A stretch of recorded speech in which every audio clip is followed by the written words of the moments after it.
Iz naših novina saznajemo da je policija već dugo prikupljala dokaze o nezakonitom poslovanju Republičke agencije za elektronske komunikacije i da je sada posle presude Privrednog suda u Beogradu u korist SOS kanala zbog neispravne frekvencije Uprava za borbu protiv organizovanog kriminala ubrzano počela da sprovodi istragu u Republičkoj agenciji za elektronske komunikacije. Da li će ova istraga uticati na ishod žalbe koju će Republička agencija za elektronske komunikacije uputiti Privrednom sudu? Znate šta, ja teško mogu da odgovorim na to pitanje, a pravo da vam kažem i ne zanima me previše ta priča, jer ovde je situacija veoma egzaktna i jasna. Privredni sud u Beogradu je odluku, odnosno presudu doneo na osnovu činjenica i onog što su sudski veštaci prezentovali sudu. Dakle, 36. kanal oko koga se i vodio spor je dodeljen SOS kanalu na osnovu plana frekvencija koji je pravio RATEL, a po tom planu taj kanal nije ni mogao da se nađe na javnom konkursu jer je to međunarodno nekoordiniran kanal i kao takav nije ni bio spreman za upotrebu. Dakle, tu je situacija vrlo jasna i tu nema neke velike enigme.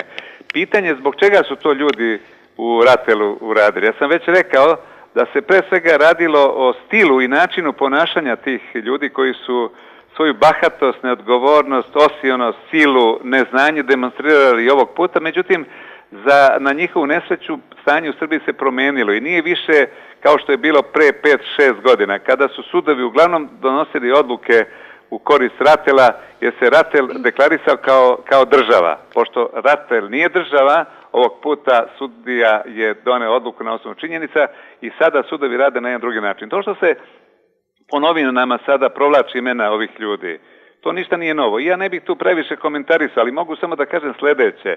Ljudi iz RATEL-a, nad kojima se vrši tamo stravičan mobing, su mi poslali na desetine papira, dokumenata.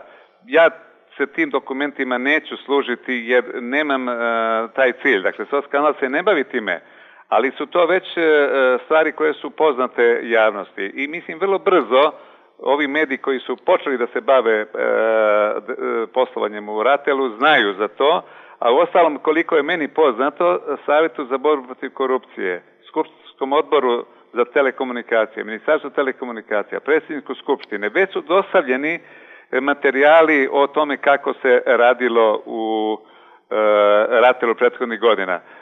Bivši zamenik predsjednika upravnog odbora, gospodin Ostojić, je takođe tu dokumentaciju prosledio na određena mesta. Spominje se ugovori sa Faringom, to je onaj čuveni ugovor na 6,5 miliona eura za rentiranje zgrade. Zatim, ugovori sa Elektrotehničkim fakultetom, gde su zaposleni Janković i Radunović. Službena putovanja, ja sam video te podatke danas i neki ljudi ne mogu da se načude, a meni to nije čudno s obzirom da sam već imao saznanja o njihovim putovanjima i tako dalje, i tako dalje. Dakle, imenovanje Radunovića i Jankovića takođe će biti, pretpostavljam, predmet interesovanja onih koji će se baviti onim šta je RATEL prethodnih godina radio, jer su oni na nezakonit način izabrani. Zatim odluke o javnim nabavkama, da Janković može bez upravnog odbora da vrši javne nabavke. Sve su to stvari koje će se pojaviti, ali ja kažem, SOS kanal time ne želi da se bavi, mi se fokusiramo na naš slučaj, gotovo da smo sigurno u pravu i tu nema nikakvih dilema. Uostalom i ljudi iz RRA su se ovih dana izjasnili, njihova krivica je ovde minimalna, dakle sam činjenicom da je zakon propisao da se dodeljuje frekvencija i da je to spojena dozvola, to je njihova greška, jer da je drugačije, onda RATEL ne bi ni trebao da postoji ako bi RRA imao saznanje koji kanal neispravan i koji kanal nije za upotrebu. Dakle, onda bi RRA u tom slučaju morao da proverava 150 ili 200 kanala. Dakle, sve su to činjenice koje stoje i ja sam potpuno uveren u odluku suda i gotovo da nemam nikakvu brigu šta će se dalje dešavati, a ti ljudi u RATEL-u koji su prethodnih godina radili ovako kako su radili, morat će naravno da snose odgovornost. Po nezvaničnim informacijama, u 2012. godini nekoliko ljudi iz Republičke agencije za elektronske komunikacije je potrošilo 250.000 evra za službena putovanja i usavršavanja, a uprkos tolikim putovanjima tokom 2012. godine, kao što su Barcelona, Cannes, Ženeva, Bukurešt, Zagreb, Heidelberg, Peking, Shenzhen, Dubrovnik, Stokholm, Tirana, Kipar, Beč, Dubai, Letonija, Brisel, Malta i navodnim seminarima, izgubili su spor sa SOS kanalom.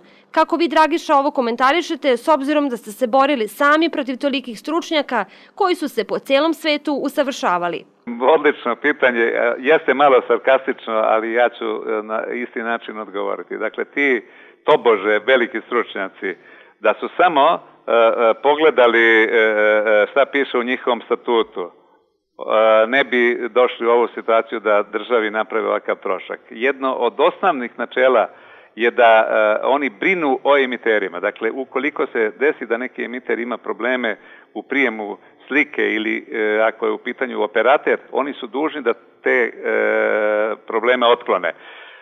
Ako su već bili u Ženevi, mogli su da se konsultuju. Po Ženevskoj konvenciji je upravo zabranjeno da se kanali koji nisu koordinirani dodeljuju. Dakle, očigledno da su se dobro usavršavali, ali ne za ono zbog čega ih je Skupština imenovala, nego su se usavršavali na svoj način i od toga očigledno da su profitirali. Ali, slušajte, sve ima neki svoj kraj, pa i ova priča. Dakle, očigledno da njihovo usavršavanje je bila iluzija i sad će se tek otkriti zbog čega i gde su sve oni putovali. Kako komentarišete činjenicu da je i KTV televizija tužila Republičku agenciju za elektronske komunikacije za naknadu štete zbog neispravne frekvencije, jer Republička agencija za elektronske komunikacije godinama nije htela da KTV televiziji izvrši zamenu neispravnog kanala za ispravan, kao i u slučaju SOS kanala? Ja sam to već iskomentarisao nekoliko puta. Gotovo da se radi o identičnom slučaju. Dakle, onaj ko pravi plan frekvencija, i to je jedan veoma značajan resurs za svaku državu, jer država od toga ima ogromne koristi. Dakle, oni moraju da vodi računa da taj resurs bude prodat emiteru koji će za to da plaća. Kad vi prodate nekome pokvarenu robu, vi ste naravno dužni da mu nadoknadite štetu. U slučaju KTV, kao i u slučaju SOS kanala, dakle radi se o skoro istom slučaju, sasvim sam siguran da će i sud kod koga se vodi proces između RATEL-a i KTV-a biti identičan. Mislim da će i u ovom slučaju Republička radiodifuzna agencija također dati svoje mišljenje, jer su oni bili dužni da na osnovu plana dodele dozvolu i sasvim siguran sam da ono što sledi u bliskoj budućnosti, to je jedan ozbiljan sudski spor između Republičke radiodifuzne agencije i RATEL-a, jer sasvim sam siguran da ljudi koji sede u RRA, a to su pre svega ljudi koji se bave ovim poslom, ali iz vizure, dakle, nadzora nad emiterima u programskom smislu, neće dozvoliti da iz njihove kase ide novac za štetu koju je napravio RATEL. Podsećanja radi, Privredni sud u Beogradu je presudio da su Republička radiodifuzna agencija i Republička agencija za elektronske komunikacije solidarno dužne da nadoknade štetu SOS kanalu u vrednosti od 650 miliona dinara. KTV televizija je svih ovih godina ukazivala na materijalne dokaze da je Republička agencija za elektronske komunikacije odgovorna za ispravnost objavljenih frekvencija u frekventnom planu, a da Republička radiodifuzna agencija samo raspisuje konkurs na osnovu podataka, to jest slobodnih frekvencija koje joj dostavi Republička agencija za elektronske komunikacije.